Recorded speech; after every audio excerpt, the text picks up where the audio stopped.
Chapter 6. Realization. David! Sheila's voice rang through the house, piercing the stillness that had settled.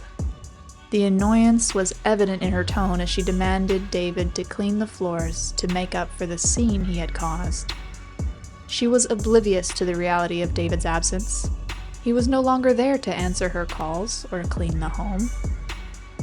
She waited for a moment, expecting to hear the familiar shuffling of David's feet, the soft murmur of his apology. But the house remained eerily quiet, except for the clock's ticking that grew louder and more pronounced in David's absence. The silence irked her. She was not used to being ignored, especially not by David. Confused and irritated by his apparent disobedience, Sheila decided to take matters into her own hands.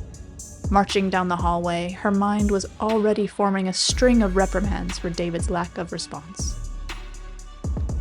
As she reached David's room, she was met with a sight that completely shocked her. The room was empty.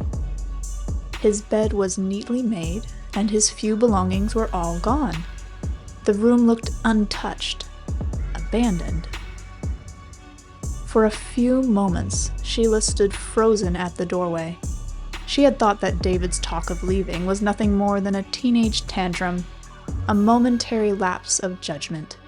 She had never believed that he would actually leave. The realization hit her like a freight train.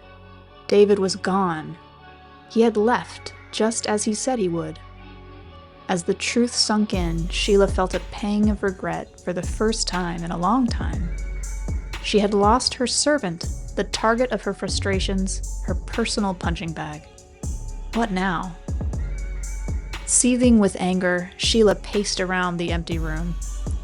"Ungrateful brat," she muttered. "Doesn't he realize how much I've done for him?" Her words filled the room with disdain and resentment. "I gave him a roof over his head, food to eat, a place to belong, and this is how he repays me? By leaving?" She scoffed. Her voice rose with each word, the sting of betrayal evident in her tone. She clenched her fists, her nails digging into her palms. "He was nothing before I took him in. Nothing but a burden, a charity case." She spat, as if the words had left a rancid taste in her mouth. She let out a bitter laugh. "And to think I thought he'd at least be helpful with caring for the home. Hoped that he wouldn't be completely useless. But he's just trash. Worthless, ungrateful trash. He's just like his parents, always doing what they want without any crumb of consideration for me." Her voice was filled with venom, but beneath the surface, there was a flicker of regret and longing. Every corner of the house echoed with David's absence, and the unsettling feeling of emptiness gnawed at her.